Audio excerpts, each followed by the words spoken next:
Looking Forward Our Way podcast addresses today's critical issues affecting adults in Ohio. We focus on issues that affect our money and our neighborhoods. Our expert guests are here to provide the information and resources needed to address those challenges. We are looking forward our way. Hi, this is Brett. Carol and I have worked with adults going through career transitions for many years now. Many of us who are a bit older and in the midst of a job change quickly discovered the challenges and hurdles to find that next great career adventure. Today, we're happy to talk with Randy Robertson, who is zooming in from New York City. Randy is a new regional storyteller for a Special Olympics New York after many years in global creative services for a 100-year-old business consulting firm. We're going to hear about his recent career journey. Randy, thanks for joining us. Hi, Brett. Hi, Carol. Thanks for having me. I'm looking forward to our discussion today. Sounds great. Randy, thank you again for all of your time and effort to help us put this together. And first and foremost, we have to talk about our good friend, Ken Lazar, who is the CEO of Ability Professional Network here in Central Ohio. Ken had heard your story and thought it really would be a great example of older adults successfully transitioning to new career paths. So let's give a shout out to Ken for connecting you to us. We really appreciate that. Yeah. He's a great guy. He's terrific. Yeah, absolutely. So before we get started on the career journey that you are taking now, let's talk about that big transition. Your education began at San Jose State University, an MBA from DePaul. You were a sports writer in California. I have to say, as many people as I've met in my world, I don't think I've ever met a sports writer. So that's always good. You're my first. But your journey across the United States led to this 30-year profession in what you call creative services. Give us more on this leap from your sports writer time to managing a team of 100 graphic artists supporting organizations literally around the globe. Yeah, that's right. It absolutely was a huge leap. As a teenager, I quickly realized that I was not going to be a professional athlete. I just didn't have that. I had the passion, but not the ability. And at the same time, I was in English classes, and I was doing terrific with anything to do with writing. And so I thought, maybe I'll give journalism a try and go for it. And so I went to San Jose State, got a journalism degree, became a professional sports writer in the mid-1990s, and worked for 4 years in that profession. Had a great time, really covered U.S. Open, lots of fantastic events, Major League Baseball, football, basketball, you name it. I was living the life. Newspapers, print newspapers were not doing so well. They were disappearing every year, and it was really a tough way to eke out a living.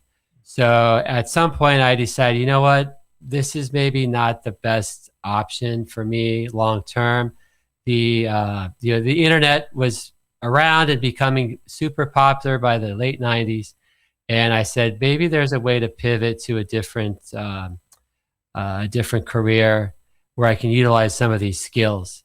And I went to a job coach, a job placement agency, and I expressed my ability to lay out and design newspaper pages. And they said, oh, we've got graphic design jobs. That sounds like it'd be good for you. Do you want to give it a shot? And my wife and I had recently moved to Chicago for her job. So I said, yeah, let's check it out. What do you have in mind? I said, there's something called PowerPoint, which every kindergartner almost uses these days, but in the late 90s, it was a hot new thing. So they couldn't find enough people to do PowerPoint those days. So I bought a book about this thick, 3 inches, 4 inches thick. I learned PowerPoint over a weekend, and by the following Monday, I was taking a test and got a job working in consulting doing PowerPoint. It was a 3-month temp to perm, and I lasted with the company for 30 years. I quickly realized I didn't really want to stare at the screen doing PowerPoint. So within a year, I moved up to a shift coordinator. Then I was supervising the team in Chicago, then leading the team in the United States. At that point, they recommended I get an MBA. It was paid for. So I went to DePaul University in Chicago, got an MBA in operations. I graduated. They said, congratulations, we need to build a team in India. everybody's building overseas. So I ended up developing an overseas team in India and became the global creative services supervisor, manager, director over the years. And we gradually added hubs in places like Prague and Dubai and Mexico City, Sao Paulo, Shanghai. So I was able to really travel the world. I had a really fun time. It was definitely the corporate treadmill, the hamster wheel, super busy, hot deadlines. And over time, as PowerPoint became more common, we got into more advanced deliverables as well, doing videos, websites, business papers, white papers, using all kinds of Adobe Creative Studio applications. So, but even at the end, last summer, we were still doing almost 75% of our work was in PowerPoint. It's just that the ask had become so much greater than when I had started. So along the way, we had been also leveraging AI within Microsoft, within Adobe, within other applications. So I was getting pretty savvy with using AI, arranging workshops for my team, the graphic designers. It wasn't always 100. At one time, we had as few as 50. We had built up to 100 by the time I left in September. But we were using AI. I was scheduling workshops to have designers who did something in AI take 30 minutes and share how they did it with other members of the team.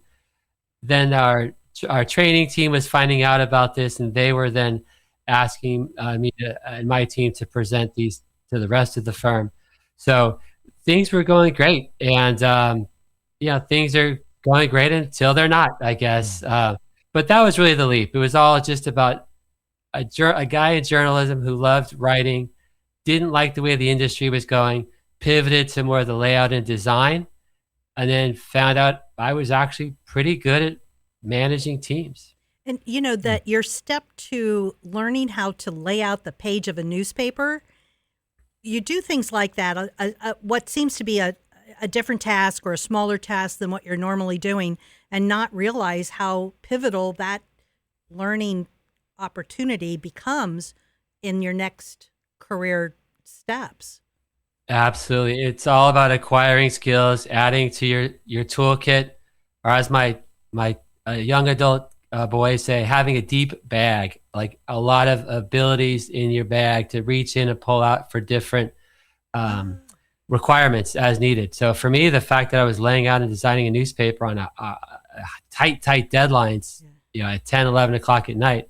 Oh, guess what? In the consulting field, doing PowerPoints, laying out, under tight deadlines at night was super valuable also. Exactly. Yeah. Right. So your job loss was sudden. After that shock, what did you focus on to ensure you could make good choices in your career move? I mean, did you have challenges, financial or even emotional? How did you develop a mindset to keep on track? Great question, Brett. There definitely were plenty of challenges. The first was just the feeling of self-worth, and the shock was really like, wait, almost 30 years in, and in a 12-minute phone call, like it was over. So fortunately, I had a lot of things working in my favor. One is that my wife continues to have a pretty good job, and we were able to shift all of our medical benefits from my job to hers. So I never had to worry about that, because that's actually a big deal for everybody. So that was never a concern. Also, my company gave me some severance. So I knew I was let go in September of 2025.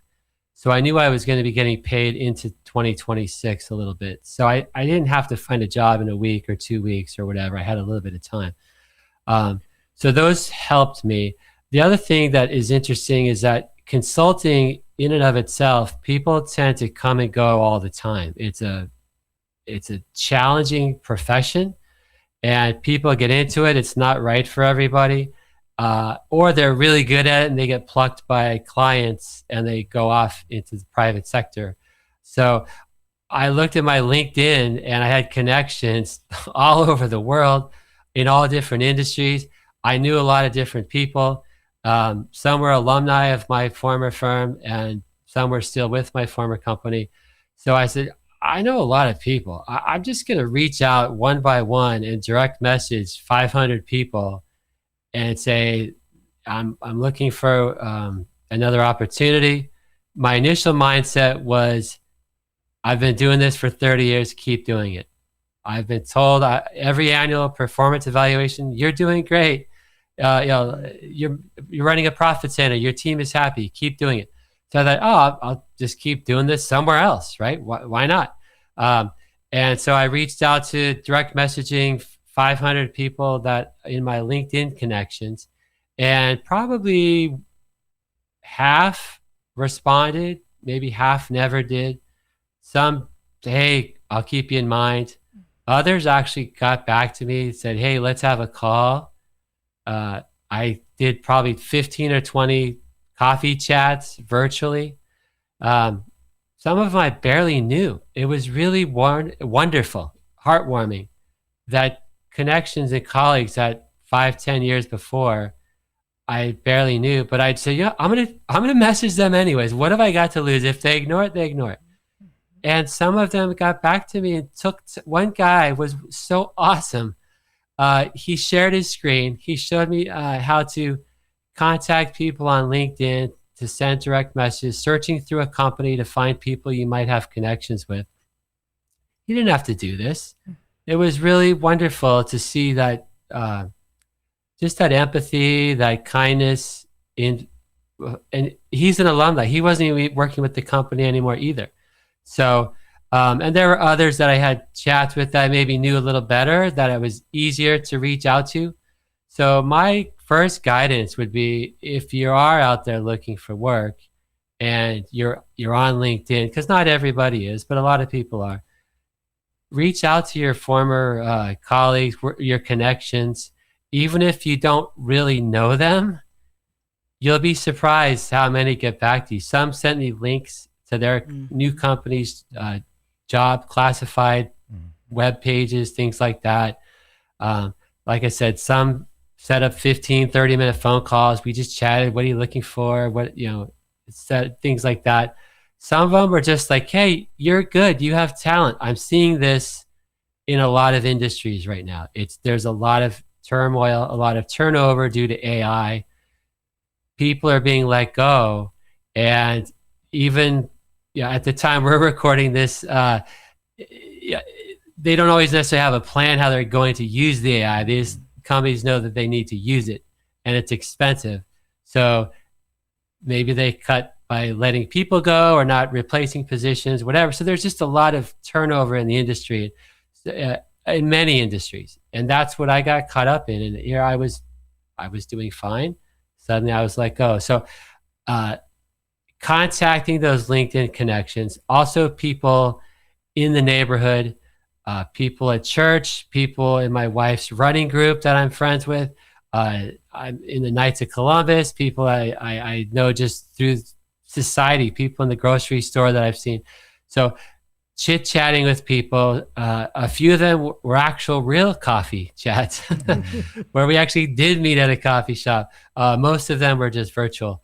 But doing so for me was a way to get not my story out, but just to talk to people and hear that I wasn't the only person going through this right now. A lot of people are like, yeah, I'm having an issue, or my cousin just went through this, or my next door neighbor just got laid off. Like, it's something that happens, and you don't really realize how devastating it is till it happens to you, because so much of our identity is tied up in your job. And it's even just a little simple comment, like you run into somebody at the store, like, how's your work going? Or what are you doing these days? Oh, I'm unemployed. Like, it's tough. Like, it's because I haven't done that. I haven't said that in 30 years, more, because I had a job before that. So I think losing your identity is probably the hardest step. And I've said this even with retirement, not having a title, when you've had a title your whole life, your whole work life, it is really tough. This is really leading into my next question. When we're talking about or thinking about how somebody goes through a career transition, particularly when it's a sudden change, you really need to reinvent yourself to be ready to go into those next steps. You have to think about, what did you accomplish? What do you want to continue doing? What skills you have are strong, what you might need to update, and to focus in on what you want to do and what industries or companies are of interest. And that whole step of talking to people probably helps you do that, because it's hard to sit there and talk to yourself. Talking to other people helps you kind of clarify for yourself what you want to do. So what was the next step in this self-discovery, and what resources were available to you? Right. So, Carol, it's interesting. I was in this mindset for the first 6 to 8 weeks that I had to do the same thing again. As I mentioned, that was my first goal. I'm good at this. I'm going to keep doing this, running a global team in consulting. I wasn't getting anywhere. I probably submitted 50 to 60 applications, resumes that just, I never got any sort of reply, or I got a standard, thank you for applying, you're not advancing to the next round. It gets very demoralizing. It gets very humbling. I fortunately had a family and my wife to pump me up. I'm a pretty positive guy, to be honest, anyways, but it's tough. And so you do have to kind of say, what do I want to do? Like, what do I have to do that? And it was just the most random thing, but nothing's random, right? Nothing in life is random. So my wife listens to a podcaster named Mel Robbins, and Mel is pretty popular. So my wife gets home one day from work and she says, hey, I was listening to this podcast and the topic was, do you have unfinished business? And it was, maybe you're in your late 30s or 40s and you're in your middle of your career, but you don't like where it's going, or you thought you wanted to do X, Y, Z, but you don't really like it, but you're making money and it's hard to change midstream. Or maybe you're like me in your 50s or late 40s, 50s, and you still want to work, but for some reason you're out of work and now you have to find something else, and you have unfinished business. And when my wife said this to me, I immediately said, sports writing. And Debbie looked at me and she's like, sports writing? I said, yeah, I don't even know where that came from, but it just came out immediately. So, Carol, you said reinvent yourself. I think in this case, I was rediscovering myself that I had kind of put in a drawer 30 years ago and said, okay, I'm not writing anymore. I'm designing, focusing on those skills and the team leadership. And then the idea was writing. Okay, a gazillion people want to get paid to write, right? It's not easy to get paid to write. So my wife said, don't worry about getting paid. You're still getting paid by your other company. Just start writing. How could you do it? I said, well, there's blogs I could do. Yes, go for it. So all I needed was that spark to rediscover myself and what I was passionate about. And for some people, it might be working on cars or gardening or something with their church or whatever, their community board. Like, there's so many different ways you could get involved. For me, it happened to be writing. So I said, well, I was pretty happy with utilizing AI. I said, okay. I asked ChatGPT, I want to start writing a blog. What are the 3 most popular places to do that? Boom, boom, boom. And it's, okay, most people are using this one called Substack. All right, I want to write about my daughter, Mary. She's got special needs. I wrote a book called Finding Mary in 2010. Family and friends have been asking me for 15 years, when are you going to write a sequel? Well, I'm busy. Like, I'm raising my family. I've got this other job. So now all of a sudden I have more time. I said, well, maybe I don't write a book right now, but maybe I'll write a Substack blog a couple times a week about my life with Mary. So let's call it Life with Mary. So I just through ChatGPT, I asked it a couple of questions. How should I set it up? What kinds of things should I do? Blah, blah, blah. And I didn't use everything that it gave me, but it gave me a good sense of direction. So I went on to Substack, created this, and within a month, this was in November of 2025, And within a month, I had over 100 subscribers, and more than a dozen were paid subscribers, mostly family, but some of them former colleagues, friends and it's not enough to make a living, but it was enough to say, oh, there's people that are supporting me, that are putting a little bit of money towards me to say, hey, I'm investing in you. I believe in you. And then all of a sudden I would write something at 100, 110. Now it's 120. They're reading this. It's incredible. So, I'm sure with this podcast, it's super rewarding for you, Brett and Carol, when you see how many listeners you have each time. And it's like, okay, I actually am adding value somehow. So all of a sudden I had my self-worth was coming back. Mm-hmm. I was flexing a creative muscle that had been kind of dormant for a while. And it was with an audience. And what I didn't realize at the time, but quickly became valuable, was that I had a URL. I had a website. I had a Substack address. So now I'm applying for these positions. I'm no longer thinking about running a global team, creative services. I'm thinking about writing related jobs, corporate communications, different types of writing related jobs. And guess what? They all want to see a portfolio of your work. And I don't have to go back to 1996, 97, whatever. I can use fresh new blog stories from last month, last week. So I have this URL. So ultimately, my mindset really shifted after those first couple of months to, I want to write and I want to, do this blog and look for opportunities to write for an organization that I will feel good about working for. And then the last thing I'll just mention is that a few years before, I had read a book by Bob Buford, Buford, called Halftime.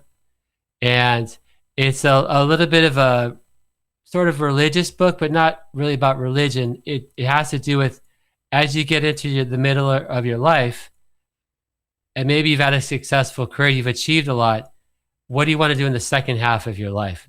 The first half of your life, a lot of times, and I've read this years ago, so I'm sort of going off my memory, but to sort of summarize what that book told me was that the first half of your career, raising kids if you're blessed to have kids, probably paying for a house or a mortgage, things like that, putting kids through school. But then you have this time in your 50s, 60s, and 70s, if you're fortunate. Maybe you've gotten past a lot of those big expenses and you're able to contribute to society in some other ways, through charitable works, through volunteerism, things like that. So I started thinking, maybe I could do work with a nonprofit, something like that, where I could utilize my writing skills to their betterment. And if I can get paid to do it, obviously that's better. I still have bills. Mm-hmm. And I'm in my 50s. I'm not 70. I still do want to have a paid career for a little while longer, but it sort of shifted from how do I make every last possible dollar to how can I make enough money to pay my bills, but also do something that I believe in, has more value. And it was the special needs community was where this blog was kind of pulling me. Well, it sounds as though our next question was talking about again the negativism in technology skills. It sounds like maybe you inadvertently skipped some hurdles because you just dove in with this new. You found you just did it. You asked the internet, where's the best way to create this blog? That sort of thing. It's taking those chances of, now maybe you're kind of set up that, this job search challenge is not so much fighting younger candidates. It's one of those, you've gained this experience already by doing what you did, that you can showcase, my life started in PowerPoint. PowerPoint's somewhat ancient, but it's still being used. But now I'm writing blogs. I've got, can you give some advice or maybe some insights about how that felt, that you're building up this skill set that you didn't realize you were even doing?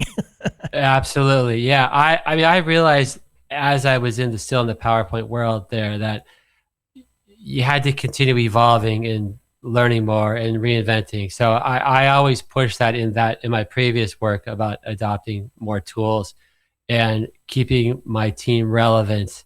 But then when I was out on my own, I said, okay, what are the tools that people are out there? There's 3 or 4 very famous job boards that everybody goes to. And then LinkedIn is a very powerful tool. But you get sucked into scrolling and scrolling and scrolling and seeing the same jobs over and over. And it's like everyone that looks good, 100 have already applied. Are they bots that are applying? Are they people that are actually applying? So you get, it's almost addicting scrolling through this either on the laptop or I said, all right, well, I decided I would pay for the premium LinkedIn for 3 months and do some of the LinkedIn learning courses. So I did like SEO, search engine optimization, how to write for search engines, because that seemed like it was on almost all the job requirements. WordPress, how to do basic website, setting up a basic website and doing updates on a website. A lot of jobs I was looking at wanted you to have WordPress skills. So those were some of the things I did. There's a lot of people that will say you don't need the premium LinkedIn. But that's, I think, an individual decision. I wouldn't do it probably long term, but for me, a few months, there were some things I wanted to do. I also would say that Ken Lazar, you mentioned Ken earlier on this podcast. Ken invited me to a networking group that meets I think it's every Tuesday. I was on there for about 8 or 10 weeks. And a guy named Joey Himmelfarb, Himelfarb, and wonderful guy, very funny, just runs a really chill, just fun group of a lot of people. The Tuesday tune-up? Yes, that's it. Yeah. And the first time I got in, I kind of sheepishly like, hey, how's it going? But then you realize that people come and go all the time. And there's some people there every week, and some pop on, they pop off. And so it's just a chance there's a topic, and you get to hear you get to tell your 2 or 3 minute story and hear others. And then you just talk and you connect with each other on LinkedIn. And it's a way to, put on a button shirt and brush your hair and feel like, hey, I've got a meeting this week, right? When you apply to so many jobs and you don't even get interviews. So I'm like, all right, well, I have this networking call to look forward to. So what Ken started and Joey's continued has been really awesome. I think those guys are wonderful for providing that, because they probably don't even realize what I don't want to use the word crutch, but what a support mechanism it is at a time when many of us are drifting, and we have talent and we have abilities and we have things to offer, but it's just not apparent yet. And for me, the job I ended up taking is with the Special Olympics as a writer, storyteller, but and it was part-time. If I saw that job opening in September when I was let go, I wouldn't have even looked twice, because I wasn't looking for necessarily a nonprofit. I had respect, like everybody I think loves the Special Olympics and what they do, but it didn't occur to me to work for them.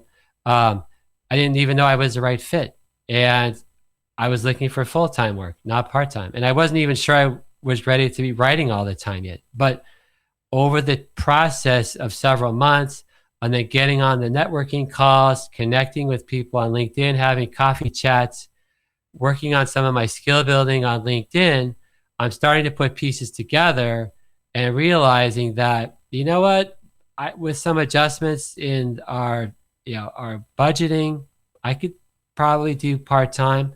And one of son just graduated from college. I don't have that tuition to worry about anymore. He got a job out of college last year, so he's paying his own rent. Like, wow, this is amazing. Like what having a pay raise.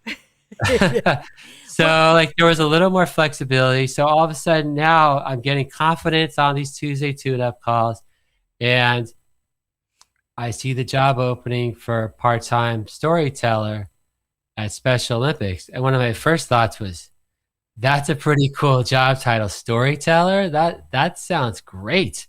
I love to tell stories. Yeah. So Let I jumped into that. let me just get a note to our audience. We always talk about and put down resources for each of our podcasts, and audience. We are going to do that, and we're actually going to hit a lot of different topics in this resources list, not just how you work through a career transition, but also some resources for families that may have a special needs child. Going to the career resources, you mentioned LinkedIn Learning, which for Central Ohioans, we have that free through our Columbus Public Library card, which is a phenomenal opportunity for tens of thousands of classes that you could take for free. So that's one thing that I want to make sure that we do get across. And we'll also mention these books that you have discussed too, that could be of interest to our audience. We've talked a lot about Mary and how you've started, talked about her life. When you've done this Substack, and I realize it hasn't been for that many months, but have you felt that the writing that you're doing on your blog has made changes in your own life or the life of your subscribers? Have people said that to you? Oh yeah, 100%. And I'm not sure if I said it directly or not, but Mary has autism. She's 24. So when I talked about writing about life with Mary and my book with Mary, it has to do with, the book was about when she was younger and how we sort of overcame the challenges of autism at a young age to get her sort of in the right schools and so forth. And the blog is now, okay, she's an adult, she's out of the school system. And what is everyday life like with autism in the family? And I usually use the word moderate autism. You'll see in the autism community, there's different labels for it. It's such a spectrum from the very, very, very high functioning that are maybe just a little socially awkward, but are running companies and doing all kinds of amazing things, to the very, very low functioning and need an extreme amount of help with everything. So Mary's kind of in the middle, right? So she will probably always live at home with us. Maybe at some point she will be independent, but she is able to, in terms of toilet training, hygiene, getting dressed, putting herself to bed, eating, she helps with cooking. So she actually is capable. She reads, she's verbal. So she's just sort of, I say, stingy with her words. So she's not super social, but she'll talk. So she's kind of in the middle. Like, she needs help with a lot of things. She's anxious at times. She gets upset about things.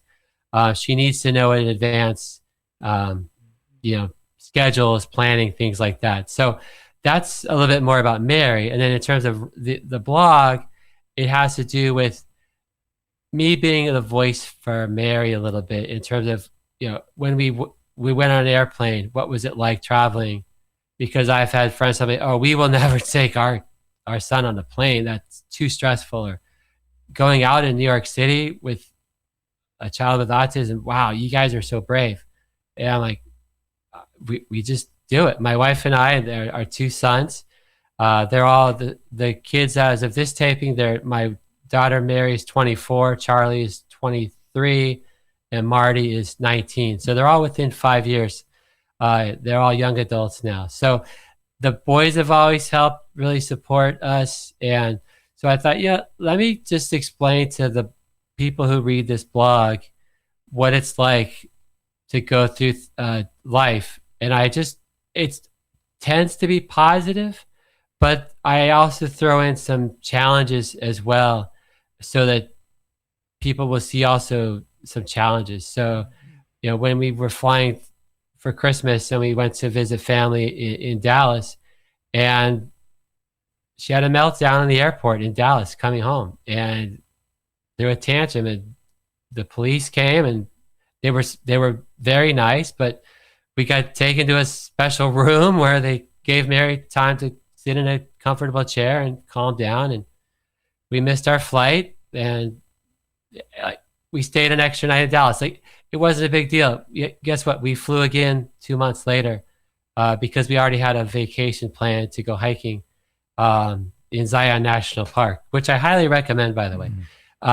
So you have setbacks. And so people I know would read the blog and say, oh my gosh, like this sounds so challenging. Like at the airport, like that must have been horrible. And I mean, it wasn't fun, but it's life and you have to get through things like that. And yeah, I hope it never happens again, but at the end of the day, nobody was hurt. I mean, it was a super inconvenient, stressful. But so anyways, so I wrote about that. I didn't try to hide it. I let people know. I don't share every little personal detail. It's not about ever embarrassing Mary or airing every last bit of dirty laundry or whatever you want to call it. But just say, hey, we're human, and maybe you're going through something like this as well. Or that's maybe more of an extreme one. Another more interesting one is on the 1st of the month, Mary takes down all of the holiday decorations. So on November 1st, all the Halloween stuff comes down. And then all the Thanksgiving stuff comes out. She knows where the plastic tote bins are in the basement. She spends a half hour to an hour going through the whole house, top to bottom, inside, outside, changing all of it. And it stays there until November 30th, December 1st. It all goes away. Out comes the Christmas stuff. So just really how she's so fixated on the calendar. And so people were like, this is so fascinating. Like, you couldn't just do it on Saturday. It wouldn't be more, well, yeah, it might have been more convenient, but that was the 29th. She waited till the 1st, right? So just these kind of letting people who have autism in their family say, wow, we're dealing with so many similar things just like that. We're not alone. Like, this is comforting to see that. Right. You know, yeah. When you think about that, I was a caregiver for my dad, and it's been over 20 years. And at that point in time, I didn't know anybody else. Well, I knew a few folks who had parents with dementia, and they were dealing with caregiving issues. Yep. But my dad, luckily, did not have dementia, but needed full-time care. And there was nobody to talk to. Right. At the time, the aging agencies had a lot of information, but they only served clients who were eligible for the services, which we weren't. So it was difficult. And I remember he wanted to take a trip, which I thought to myself, oh, this is not going to work. But who would I talk to? And I contacted the local agency that does Wishes for Children for travel. And I didn't hear from them for months, number one. So it was way past the time when I would have needed the information. But the second thing was they didn't answer my questions. And I told them right out, I'm not looking for help. I'm more than willing to pay you for any information you give me. I'm just looking for information.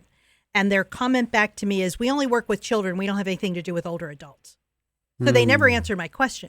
So since that time, because I knew how hard it was to get information, I've always tried to give people information and resources that they need in taking care of older adults, because it's not always evident. So kudos to you to use your blog that way. I hadn't thought about that, but it really is. It's a sharing of resources, not just a story. Absolutely. I mean, there's some websites out there with information, but so much of it is about networking and parents talking to other parents while their kids are playing soccer. I mean, it's the same in the typical community as well. Obviously, I have 2 boys who do not have autism, and parents talk there too and network, but they talk about different things. And in the autism activities, they talk about, did you know that there's a show on Broadway next month where there's an autism-friendly performance? Oh, wow. So we took Mary to go see Hell's Kitchen, and I wrote about going to Broadway and what the amazing job they did putting together this show where kids stood up and screamed for no reason or laughed at inappropriate times. That's okay. Like, the actors were super cool about staying on track. And the parents, we don't get to go to Broadway too often. So it's, for me, being in New York City and getting a chance to go see this Alicia Keys massive production with Mary was great. She loved it. And she was great, by the way, but we didn't know that. So we've done a number of those. So that's definitely part of it. Then the other part of it is those people, family, and friends who don't have autism necessarily in the family, but they're curious because they know us or they know about us. It's like, wow, really? She does that? Or that's interesting. I've always wondered why she does that. And now I understand. Oh, it's 88 degrees, but she's wearing pants because it's May 27th and she doesn't get out her shorts until June 1st. Mm-hmm. That's, Yeah. I'm being serious. It could be 60 degrees on June 1st and she'll wear shorts because June, July, and August are when she wears the summer clothes. So, May 27th, she's wearing pants, even if it's 98. So it's like you can't, why does the brain work that way? I don't know. It just does. Yeah. So I would say that I was really moved and rewarded about 1 month into my writing. And we go to a Catholic church and we are members of a special needs mass that we started 15 years ago, once a month. And a woman came up to me after church and she sort of grabbed me by the wrists in a friendly way. And she had tears in her eyes. And she just said, I've been reading your Life with Mary blog, and I think it's so wonderful what you're doing. Giving a voice to people like Mary is so powerful. Please continue writing. And I was like, wow. I was really moved. It made me feel good. I don't know. I just felt like, okay, I don't know what's coming, but I'm going in the right direction. Clearly, I'm able to add value in a way that I was adding value in a different way before in my job, but maybe I'm being pulled in a different direction. Yeah. I just had to see where that was going to take me. And when you really think about it, Mary was one of the resources for you through your job transition. 1,000%, 100%. Isn't that amazing? Yeah, that's great. No question about it. Yeah, thank you. Yeah. Well, when that position of regional storyteller with the Special Olympics opened, it seems it was the perfect position for you, just like we talked about. And not only the dad of a special needs child, Mary, had participated in Special Olympic programs, and you've been a volunteer. How did all those pieces come together for your candidacy? I mean, were there any issues about the position you needed to address, like benefits or scheduling, before taking it on? A little bit, sure. Mm-hmm. It's funny because when I saw the job posting, I said to my wife, I said, look at this. I said, if you drew one of those Venn diagrams with like the 3 circles, and one circle was journalism and one was special needs and one was sports, that little area in the middle where they intersect, I'm like, that's me. Like, this is perfect. And I was telling a friend also, and he goes, make sure you use that in the interview. Yeah. So I said, well, it's authentic because I did come up with it myself. But yeah, you're right, Brett. It did seem kind of tailor-made for me. And it was interesting because I thought for months that I wasn't getting called back or interviews because of maybe my age, that companies wouldn't come out and say, no, we're not interested in you because you're 56. We don't want that. But I think they could see my 30 years of experience. I was a director. My photo on LinkedIn, I'm clearly in my 50s, not my 20s. So although nobody ever said, no, we're not hiring a 56-year-old, I felt maybe that was working against me. But I'd say, I'm going to be authentic. I'm going to be myself. So with Special Olympics, it was almost like the coin was flipped the other way. And there was this sense that, hey, we have a lot of people in their 20s already working for us. I mean, they have all age ranges, obviously, but they have plenty of young people. But hey, this is the guy who can write, and he's a parent, and he's the same age as many of our coaches, ages of many of our sponsors. I think even one of the, as I finished the interviews, once I was hired, one of the people told me later, yeah, I could just tell from the beginning that, you would be a perfect person to go up and just talk to the coaches and the trainers and people and the parents, because, you're more closer to age to them. and you would probably have a comfort level that many other younger people wouldn't. So it can kind of work both ways, right? So this wasn't a criteria of the job, but it actually worked in my favor, that I was of an age that was relevant to what a lot of the coaches and parents of the athletes would be. So that was a big help. But maybe to more directly answer your question, what was a concern, Brett, was, and they told me in the interview, we think your writing is probably going to be spot on, but can you do the social media part? And I said, well, for my blog, I've been doing LinkedIn posts. I was on LinkedIn since 2014. I still have the same photo, but going through this process, I had updated my LinkedIn, updated my photo, starting the blog, Life with Mary. I started putting it twice a week. I would put a posting on LinkedIn. I got pretty good at choosing photos for LinkedIn and Facebook, writing a short, snappy little attention-getting sentence or two to get people to click on it. So I thought, okay, I could use LinkedIn and Facebook pretty well, but I haven't done video editing. Even though my team did it at my old job, I wasn't doing it. I was managing the people who were doing that work. So I said, I will make a doubly concerted effort if I get this position to learn whatever video editing program you want me to use. I will be able to edit videos on my own time within 2 weeks. I promise I'll make it a priority on my own time. I found out what the software was. It's a popular one people have used all the time. And I'm not a master at it, but I've put over a dozen posts for Special Olympics with video, and they're getting a little bit better each time. So that was really something that I had to further expand. To me, it was exciting. Like I'm 56, and I'm being challenged to learn new things, and I'm talking to different people. I'm learning different software. I'm obviously pretty comfortable on the computer and learning software, but I hadn't used video editing before. Now I'm editing videos, right? I'm doing text overlays. I'm adding audio to them. I'm fading in and out things. So I was actually happy to learn it. And they were willing to take a chance on me because that wasn't the whole job. It was a piece of it.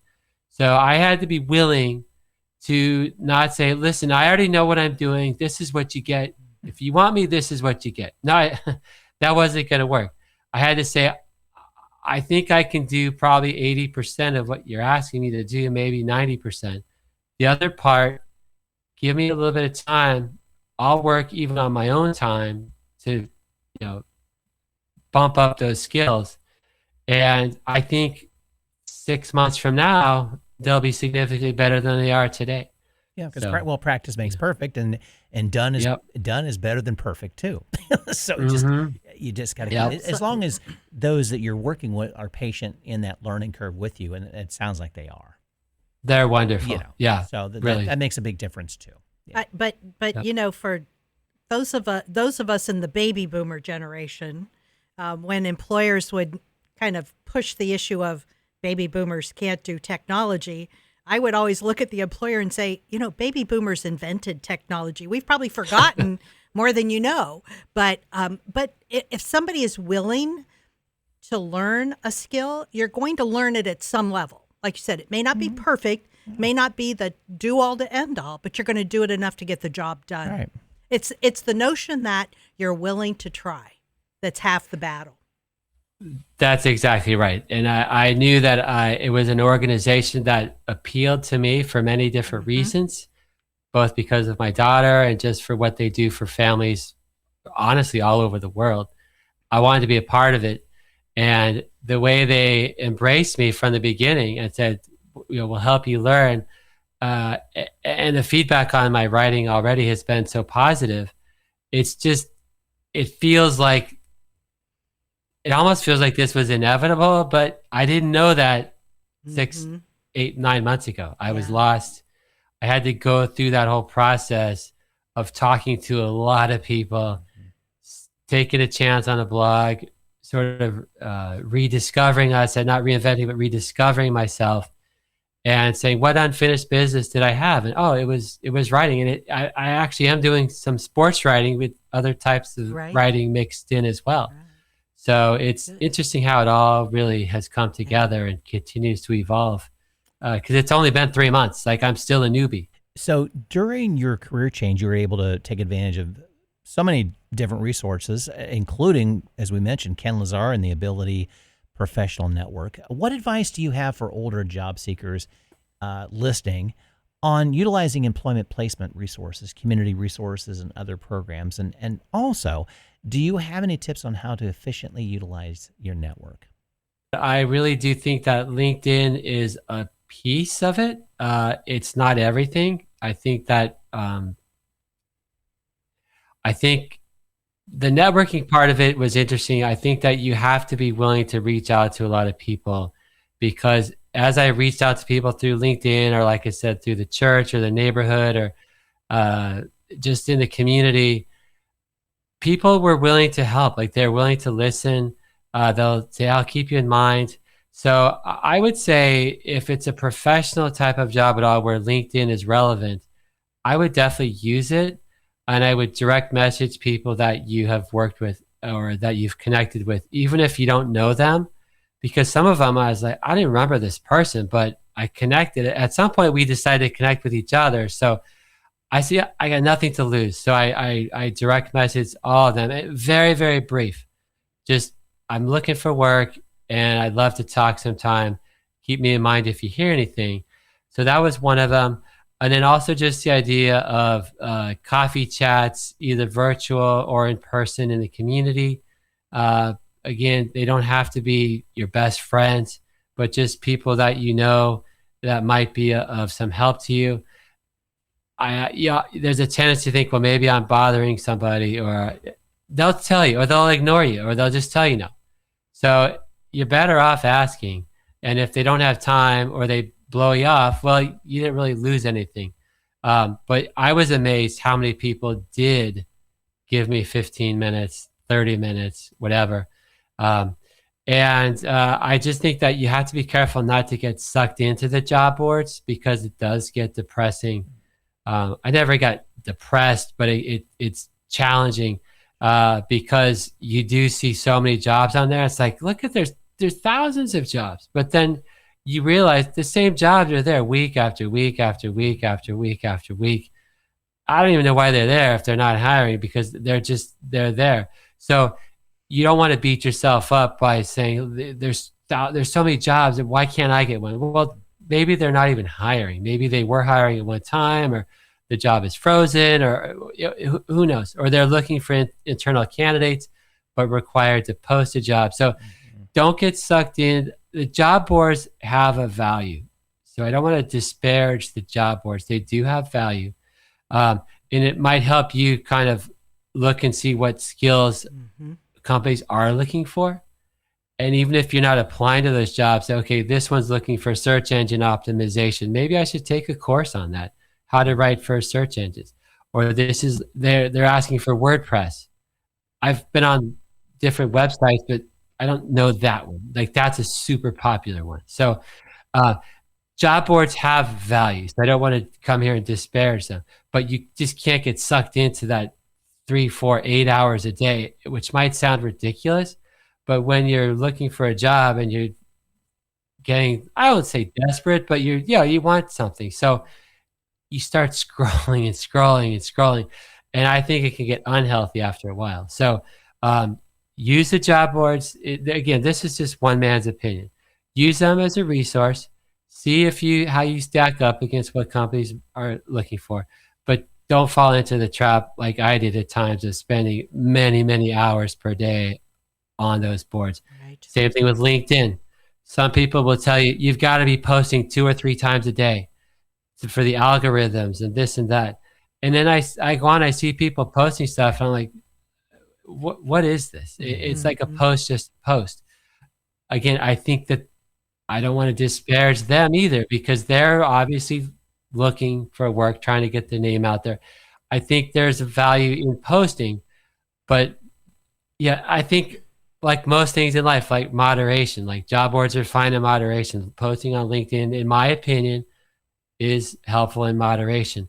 Finding that Tuesday tune-up with Joey Himmelfarb, very valuable. If you can reach out into your community, look online, ask Google or the other search engines or ChatGPT or other AI, what are some networking opportunities that I might be able to join online where I can join it. So I was invited by Ken to this particular one, but I'm sure there's probably many others out there. Just because it gives you that something to have on your calendar. I think that what you said is the absolute most important thing for any job seeker. And whether it's a resource or a coffee chat or a networking event or whatever, is that none of those are going to hand you a job, but they are going to give you information you need in your job search.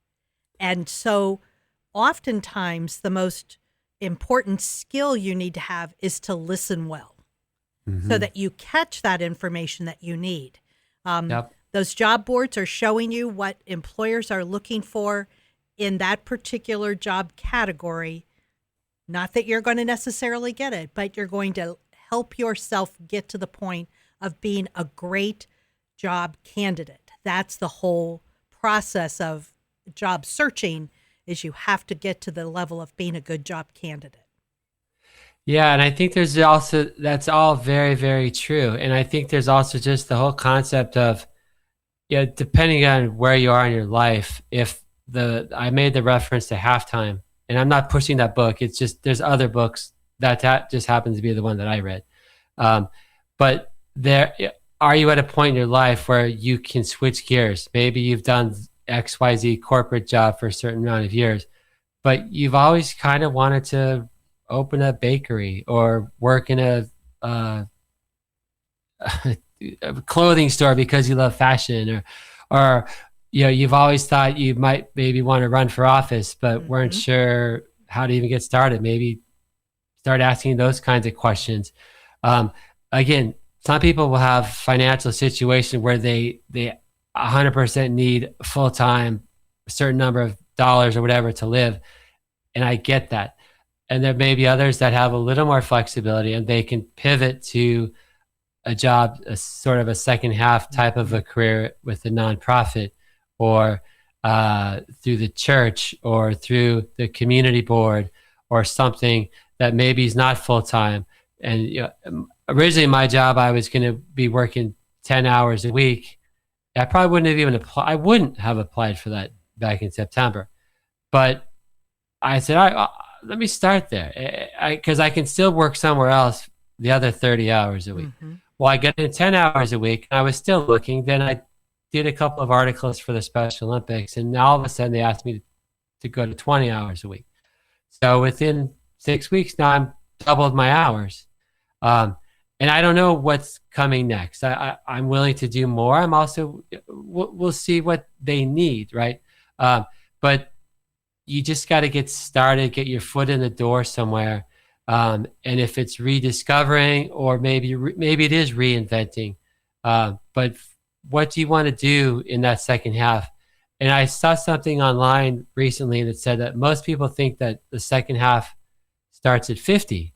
I said, but not that many people actually live to 100. Like the second half actually starts more like 38 to 40. Right. That's actually, for most people, is the half. So if you're in your early 40s, maybe this guy's talking about something 10 years from now, maybe, but maybe not. It depends. If you're 41 and your kids are 6 and 5, maybe you do have to maximize your earnings right now for a certain amount of time.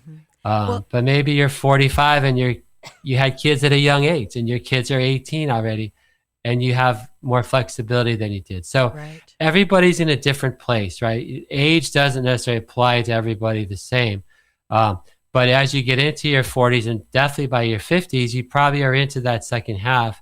And maybe you do have an opportunity to expand your search a little bit and say, I don't have to do what I was doing the last 20, 15, 20, 25 years. even if I was good at it. And maybe you still want to do it. I did for a while, but once I switched, now I don't have any negative feelings towards it. But like I've sort of been there and done that, Right. and now I'm in a different place, in a different direction. Well, with this new direction, and you've been at Special Olympics for a few months now, is there anything on your wish list that you would like to be able to do with them, or I don't want to put them and you on a spot. And You we know, also have yeah. to give a shout out to Special Olympics for being an incredible organization.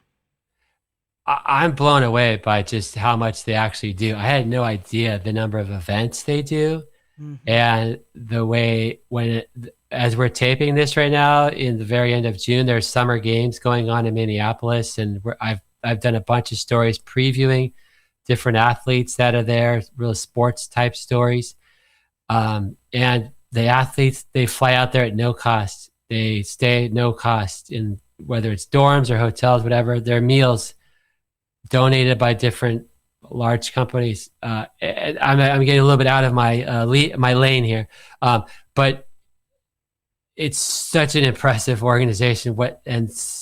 How much of that is going to the athletes and the opportunities, and they have a great relationship with law enforcement across all different types of Hmm. law enforcement, police and sheriffs, and just all state troopers.